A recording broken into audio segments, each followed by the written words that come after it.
Andrew Miller, of Frisco, is one of 16 Americans named Carnegie heroes after he saved a person being assaulted by teens on a subway platform.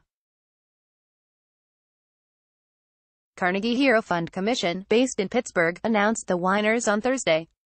The Associated Press gives a more detailed report of a receptionist who used a child's booster seat to fight off a pit bull that was attacking a 12-year-old boy as one of 16 people being honored with Carnegie medals for heroism. Ana Ramirez was driving home with her 15-year-old daughter on April 18, 2017 when she rounded a corner and saw Jose Ramos being attacked by two 65-pound, 30-kilogram dogs. The boy had been taking his husky for a walk on a leash when a male and female pit bull pounced. Ramirez honked her horn, which caused the female dog to flee, but the male continued its attack on Jose and his dog. She grabbed a child's booster seat out of her car and ran toward the pit bull and struck it. The animal latched onto her wrist and she hit it again with the booster seat, causing it to finally flee. She escorted Jose home. She told the Modesto Bee newspaper she wasn't afraid. "No, I was just mad. I guess my anger took over," Ramirez told the newspaper at the time. "My reaction was to defend." She and Jose were both treated for bite wounds and recovered. The Carnegie Hero Fund Commission was founded and endowed by the late steel magnate and philanthropist Andrew Carnegie, who was inspired by stories of heroism during a coal mine disaster that killed 181 people, including a miner and an engineer, who died trying to rescue others. The commission investigates stories of heroism and awards medals and cash several times a year. It has given away $40.4 million to 10,044 awardees or their families since 1904. Four of those honored Thursday died in rescue attempts, including 39-year-old Jason Sigelo, of Rochester, New York, who led a rescue of a 9-year-old boy struggling in deep water in Lake Ontario, but drowned. Another man in that rescue, Philip Orzich, is also being honored with a Carnegie Medal. He managed to grab the boy.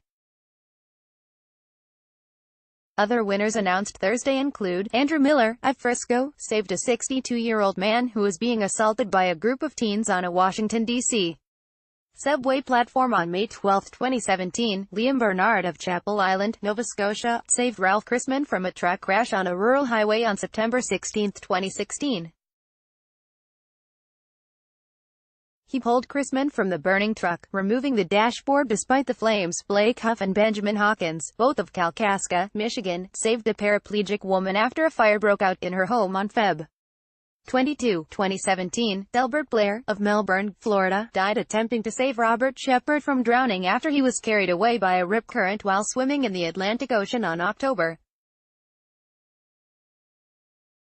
14, 2017. Shepard eventually reached shallow water and was saved. Michael Chestnut, of Foster, Kentucky, saved three 16-year-olds after their car overturned and caught fire on August 24, 2017. John Hazelrig, of Lunenburg, Massachusetts, and Russell Phippen, of North Billerica, Massachusetts, saved Revithan from drowning as he clung to a rock in the icy Merrimack River on Jan. 3, 2018. Sean Thane, of Sandy, Utah, died on May 29, 2017 trying to save a 4-year-old girl and her mother from drowning after they were swept downstream in the Provo River. Jagli, of Meriden, Connecticut, died trying to save a 19-year-old woman and young girl from drowning in the Connecticut River on June 11. 2017. John Meffert, of Rancho Santa Margaritas, California, saved 62-year-old Frank Pisano after his twin-engine plane crashed and burst into flames on a multi-lane expressway on June 30, 2017. Ronald Manning, of Bogalusa, Louisiana, saved two women after their car overturned and caught fire on a rural road on July 14, 2017. David Goldman, AP Jennifer Emo Street, Louis, Missouri, rescued 2-year-old girl from her grandparents' sedan after it caught ablaze on a highway on August 26, 2017.